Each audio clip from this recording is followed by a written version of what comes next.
Welcome creative new activity. আবারও একটা নতুন ভিডিও নিয়ে চলে এসেছি।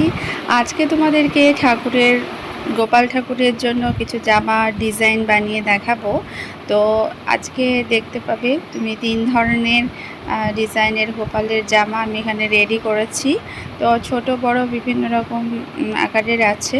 তো দেখতে থাকো ভিডিওটা, ডিটেলসে আলোচনা করব কিভাবে কি করেছি। তো চলো দেখতে থাকো।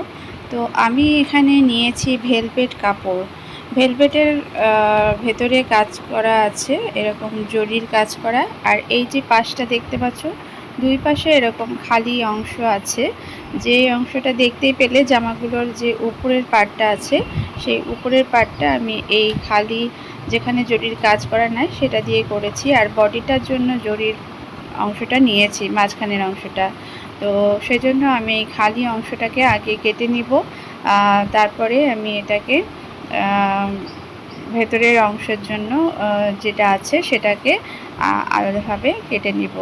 খালি অংশটাকে প্রথমে একটা লম্বা, যেটা সরু আছে সেটা একদম পুরো লম্বা করে কেটে নিচ্ছি। কারণ প্রথমে যে দেখলে একটা ফিতা দেওয়া যে পোশাক আছে, সেই পোশাকের জন্য এই অংশটাকে বাছাই করে নিয়েছি। এখানে আমি মাপটা তোমাদেরকে বলছি না, কারণ বিভিন্ন মাপের হতে পারে, খালি ডিজাইনটা কীরকম হবে সেটাই তোমাদের সঙ্গে আলোচনা করছি। তো আমি একটা জামার জন্য এরকম চওড়া নিয়েছি কাপড়। আর এই যে খালি পাটটা আছে সেটাকে তো আলাদা করে নিব বডির জন্য। আর আরও যেটা আছে সেখানেও যে খালি অংশটা আছে, যেখানে জরির কাজ করা নাই, সেই অংশটা আমি নিয়ে নিচ্ছি। আসলে উপরের বডিটা জরির কাজ করলে আমাদের মতো ঠাকুরদেরও তো জরির কাজের জন্য কুটকুট করে, তো সেজন্য আমি এটাকে করেছি। এখানে দেখো 4 পিস নিয়েছি, 4টে জামা বানাবো, সেজন্য ঘাগরার জন্য। আর একটা সাইড আমি পুরোটা সেলাই করে নিব, কোমরের দিকটা বাদ দিয়ে 2 ধার আর নিচের দিকটা। এখানে লেস লাগানো যেতে পারে, কিন্তু এতটা জরির কাজ করা আছে সেজন্য আমি আলাদা করে কোনো লেস লাগাইনি। যদি তোমরা চাও তাহলে লাগাতে পারো। এখানে আমি 2 দিকটা সেলাই করে নিয়েছি আর একটা ধার করে নিয়েছি, আর এই যে কোমরের দিকটা করিনি। তো এরকমভাবে 4টা পিসই আমি রেডি করে নিয়েছি প্রথমে। তারপরে একটা একটা করে এবার আমি কুচিগুলো করে নিব। তো কিভাবে কুচিটা করছি তোমাদের সঙ্গে একবার শেয়ার করে নিচ্ছি। দেখতে পাচ্ছ আমি এইভাবে হাত দিয়ে প্রথমে কুচিটাকে সেট করে নিচ্ছি কিছুটা অংশ, তারপরে ধীরে ধীরে সেলাই করব।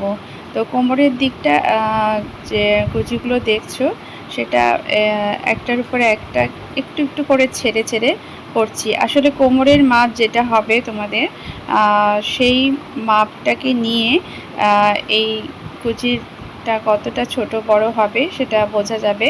তো সেই জন্য আমি এইভাবে কুচিটাকে ধরে নিলাম।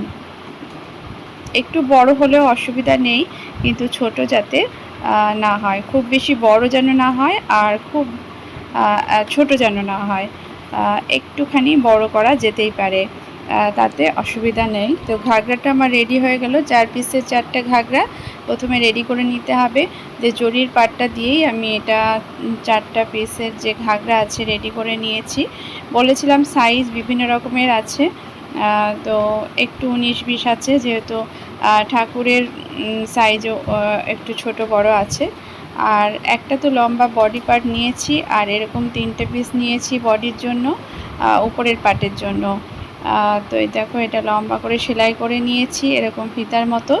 আর এটাকে সোজা করে নিয়ে যেই পার্টটা সেলাই করেছি সেই পার্টটা আমি একটু চাপ সেলাই করে নিব, কারণ এটা ভেলভেটের কাপড় তো একটু উঠে আছে। আর এটা চাপ সেলাই করে নিলে এটা একটু বসে যাবে, দেখতে ভালো লাগবে। এরপর যে কাপড়টা নিয়েছি সেই কাপড়টা এই রকম করে ভাঁজ করে ধরতে হবে। তারপরে যে ঘাগরার অংশটা আছে সেটাকে এরকম করে বসিয়ে দিয়ে এটা উপর দিয়ে সেলাই করে দিতে হবে, অ্যাটাচ করে দিতে হবে এইভাবে প্রথমে। কারণ এটা এতটাই মোটা কাপড়, সেজন্য এইভাবে অ্যাটাচ করাটাই আমার মনে হলো ভালো হবে। তারপরে উপর দিক থেকে একটা পট্টি নিয়ে নিয়েছি, এরকমভাবে একটু জোড়া পড়েছে কারণ কাপড়টা কম ছিল। তো এভাবে নিয়ে আমি সামনের দিকটা যে ফাঁকা আছে সেই অংশটা ঢেকে দিব। তো তো আমার এই কাপড়টা একটু ছোট ছিল, তো যতটাই হোক সামনেটা ঢেকে যাবে, তারপরে বাকি যে ফিতার মানে কোমর বাঁধার জন্য একটু ফিতা জয়েন করে নিব। তো এভাবে আমি সামনের দিকে যে ফাঁকা অংশটা ছিল সেটা এইভাবে সুন্দরভাবে ফিনিশিং করে নিলাম। তো এটা দেখতে এখন ভালো লাগছে। যেহেতু বললাম যে ভেলভেটের কাপড় নিয়েছি মোটা, সেজন্য এই ফিতাটাকে এভাবে আমি অ্যাটাচ করেছি। তো এই দেখো ফিতাও লাগিয়ে নিয়েছি, আর এই যে উপরের দিকে এরকম থাকবে বডিটা। আর এই যে ঘাগরাটা আমি পেছন দিকে এখনই জয়েন করে নিব, দুই দিক থেকে জয়েন করে নিব। এই দেখো পেছনটা এরকম দেখতে লাগছে, আর এইভাবে দুটোকে ধরে এখানে সেলাই করে দেব, তাহলে এটা রেডি হয়ে যাবে। এরপরে আমি যে আরও 3টে করেছি তার জন্য যে বডিটা করেছি, সেই জন্য এইরকম একটা কাপড় নিয়ে নিয়েছি মাপ অনুযায়ী। এটা মাপটা তোমাদেরকে এখানে বলছি না, কারণ কারো ঠাকুর আলাদা সাইজের হতেই পারে, তো সেজন্য আমি এখানে মাপটা মেনশন করছি না। তো এখানে এরকমভাবে লম্বা একটা পট্টি নিয়ে অর্ধেকের বেশি সেলাই করে নিব, মাঝখানে যাতে একটু ফাঁকা থাকে এরকম করে এটাকে ঘুরিয়ে নিয়ে আবার সেলাইটাকে নিয়ে আসব, কিন্তু মাঝখানে যাতে একটুখানি ফাঁকা থাকে। এইভাবে আমি এই সেলাইটা করছি। এটা একটা গলার কাট করার আগে আমি এইটা করছি। দেখো এই যে যেই মাঝখানে যে ফাঁকা অংশটা আছে সেখানে এইভাবে কাঁচি দিয়ে আমি যতটা সেলাই করেছি ততটা কেটে নিলাম, আর তারপরে এই যে কাটা অংশটার যে পট্টিটা আছে সেইটা পাইপিং হিসেবে গলার পাইপিং হয়ে যাবে। তো যেহেতু ভেলভেটের কাপড় সেজন্য আমি এখানে লাইলিনের কাপড় পাতলা নিয়েছি, আর এইভাবে আমার গলারটা রেডি হয়ে যাবে। আলাদা করে গোল করে গলা করার ঝামেলা এখানে করতে হবে না। এইভাবে আমরা সামনের দিকে একটু যাতে কাটা থাকে সেই জন্য অর্ধেকের বেশি আমি এই সেলাইটা করেছি। তারপরে এইভাবে পট্টিটাকে দেখতে পাচ্ছ কিভাবে আমি এটাকে পাইপিংয়ের মতো করে, এখানে পাইপিং বলতে এই যেই কাপড়টা আমি নিয়েছি এক্সট্রা সেটা একদম পেছন দিকেই থাকবে, সামনের দিকে একটুকুও দেখা যাবে না, পুরোটাই আমি ভাঁজ করে নিব। এইভাবে জিনিসটা রেডি হয়ে যাবে। তো এই দেখো বডিগুলো আমার এরকমভাবে রেডি হয়ে গেছে প্রত্যেকটা। একটু গলা দেখতে পাচ্ছ, গলাটা একটু সামনে কাটা আছে আর পেছনটা এরকম পুরোটা ফাঁকা হবে। এরপরে আমি বগলের জন্য একটু করে দুই দিকে অল্প করে কেটে নিব, হাতা করব বলতে গেলে হাত কাটা হাতা, তবে এরকমভাবে একটু একটু করে কেটে নিব। আর এখানে আমি লাগিয়ে নিব পাইপিং দিয়ে এই বগলের যতটা তোমার মানে শুরু করতে চাও হাতাটা সেই অনুযায়ী শুরু করে নিবে, তারপরে এরকম পাইপিং লাগিয়ে হাতাটাকেও ফিনিশিং করে নিবে। দেখতে পাচ্ছ এখানে আমি একটা সেম কালারের লাইলিন নিয়ে নিয়েছি, দিয়ে এইভাবে পুরো কাপড়টাকেই কিন্তু পেছন দিকে রাখছি, যে লাইলিনটা আমি নিয়েছি এইভাবে সেলাই করে নিব। এই রকম হয়ে গেছে আমার, দেখতে পাচ্ছ কত সুন্দর দেখতে হয়েছে পাইপিংটা লাগানোর পরে। আর এরপরে আমি এইরকমভাবে ভাঁজ করে নিয়ে বডিটা সেলাই করে নিব মাপ অনুযায়ী।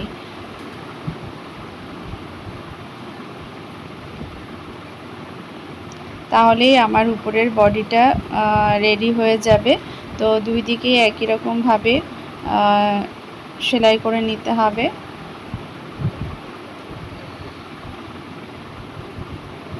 তো এই তো রেডি হয়ে গেল আমার উপরের পোর্শনটা। এখানে আমি প্রথম একটা নিয়ম তোমাদের দেখালাম যে ফিতার দিয়ে যেমন বডি তৈরি করা যায়, আবার এই রকমভাবে সুন্দর বডি রেডি করা যায়। ফ্রক বানাচ্ছি এখানে, তো ফ্রক বানানোর জন্য এরকম করা যেতে পারে, বা উপরে ব্লাউজটা রেডি করার জন্য করা যেতে পারে। তো এই দেখো এটা রেডি করার পরে আমি যে ঘাগরাটা আছে, নিচের যে ঘাগরাটা আছে তার সঙ্গে অ্যাটাচ করে দিচ্ছি। দেখো মাপটা ঠিকঠাকই হয়েছে, তো মাপ অনুযায়ী এটা এইভাবে লাগিয়ে দিলে এটা অ্যাটাচ হয়ে গেল সুন্দরভাবে। তো এখানে ডবল সেলাই করে দিলে শক্তপোক্ত হবে। আর আরেকটা ব্লাউজ যেটা করছি সেটাতে শুধুমাত্র নিচে এরকমভাবে মুড়ে নিলে এটা ব্লাউজটার রেডি হয়ে যাবে। তো একই জিনিস, শুধুমাত্র এটা এখানে নিচে মুড়ে নিলাম। আর পেছন দিকে একটু ফিতা লাগাতে হবে, তাহলে এই ব্লাউজটা রেডি হয়ে যাবে। এরপরে প্রত্যেকটা জামাতেই যেখানে যেখানে ফিতা লাগানোর দরকার সেখানে আমি লাগিয়ে নিব। দুটো জামা আমি এখানে একটা ফ্রকের মতো করেছি, একটা ব্লাউজের মতো করেছি। তো দুটোতেই আমি পাইপিং লাগিয়ে নিব। আর যেটা ঘাগরা করছি, যেটা ব্লাউজ আছে তার তো ঘাগরা আছে, তার জন্য ঘাগরাটা এইভাবে একটা লাইনিং দিয়ে এরকমভাবে ফিতা বানিয়ে নিব। ফিতার সঙ্গে একসঙ্গে ঘাগরাটা এইভাবে সেলাই করে নিব। আর প্রত্যেকটা এরকমভাবে পেছন দিকটা অ্যাটাচ করে দিব যাতে সুন্দর ঘের থাকে। তো রেডি হয়ে গেল আমার চার ধরনের না 3 ধরনের ড্রেস। এইটা এক ধরনের, যেটা পেছন দিক দিয়ে পরতে হবে, ফিতাটা চলে যাবে। আর এগুলো তো ফ্রকের মতো আছে, পেছনে ফিতা বাঁধানো আছে। আর এটা ব্লাউজ সিস্টেম করা আছে, আর এটা ঘাগরা। তো এটার দুটো সাইজ আছে, একটা বড় সাইজ, একটা ছোট সাইজ। তো এভাবে আমি প্রত্যেকটা ড্রেস রেডি করে নিলাম, তোমাদের সঙ্গে ডিটেলসে দেখিয়েও দিলাম। তো কেমন লাগলো অবশ্যই জানাবে। কোথাও কোনো অসুবিধা হলে সেটাও কমেন্ট করে জানাবে। আর যারা আমার নতুন বন্ধু তারা অবশ্যই আমার চ্যানেলকে সাবস্ক্রাইব করে যাবে। তো এইরকম নতুন নতুন ভিডিও তোমাদের কাছে আমি মাঝে মধ্যেই নিয়ে আসব। স্টিচিং হতে পারে বা কোনো ক্রাফট আইডিয়া হতে পারে। যদি তোমরা আগ্রহী হও তাহলে অবশ্যই আমার চ্যানেলকে সাবস্ক্রাইব করে দিবে, আর বেশি বেশি লাইক করবে। বাই।